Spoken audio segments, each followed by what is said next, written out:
আসসালামু আলাইকুম প্রিয় দর্শক।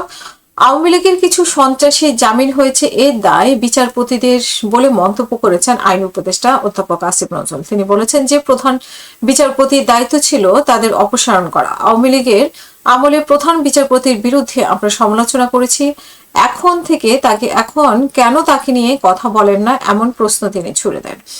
শনিবার আজ 10 জানুয়ারি দুপুরে রাজধানীর শ্রীরাম মিলনায়তনে রাজনৈতিক দল, মানবাধিকার ও মত প্রকাশের স্বাধীনতাকে নিয়ে এক সংলাপে তিনি এমন মন্তব্য করেন। আসামিদের হাইকোর্টে দেওয়া জামিন নিয়ে আইন উপদেষ্টাকে দোষ দেওয়া হচ্ছে বলে তিনি উল্লেখ করেন এবং তত্ত্বাবধায়ক সরকারের রায় বাতিল হলে তৎকালীন প্রধান বিচারপতি খায়রুল হক নাকি আইনমন্ত্রীকে দোষ দিয়েছিলেন। শামসুদ্দিন মানিকের উদ্ভট কর্মকাণ্ডের জন্য কি তাকে নাকি আইনমন্ত্রীকে দোষ দিয়েছিলেন, তাহলে এখন কেন আইনমন্ত্রীকে দোষ দেন? সেটার সঙ্গে আইনমন্ত্রীর কোনো সম্পর্কই সেগুলোর ক্ষেত্রে কিছুই করার নেই।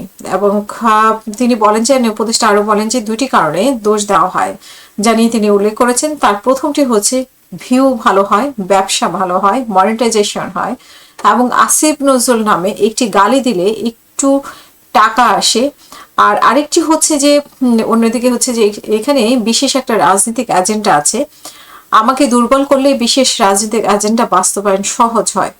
অন্তর্বর্তী সরকারের অন্তত 3-4 জন উপদেষ্টা বিভিন্ন সময় পদত্যাগ করতে চেয়েছিলেন বলেও জানান আসিফ নজরুল। তিনি বলেন যে এই অন্যায়ের আক্রমণ, অন্যায় সমালোচনা, সারাক্ষণ গালাগালি, অশ্লীল অশ্রাব্য গালাগালি, প্রাণনাশের আশঙ্কা, অবর্ণনীয় জীবন, এই জীবনকে উপভোগ করে।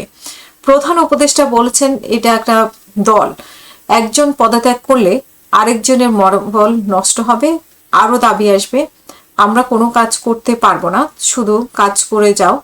সেই জন্য কাজ করে যাচ্ছি, যতদিন বাংলাদেশে থাকবো সবকিছুরই উত্তর দিব, এরকমটাই জানিয়েছেন আসিফ নজরুল।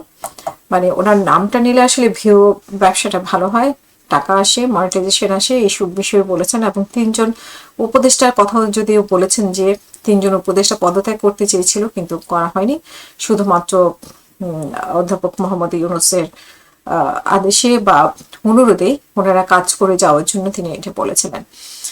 সো দেখা যাক, আসিফ নজরুল বলেছেন যতদিন বাংলাদেশ থাকবেন সবকিছুই একদিন বলবেন, তো আমরা সেই শোনার অপেক্ষায় থাকলাম।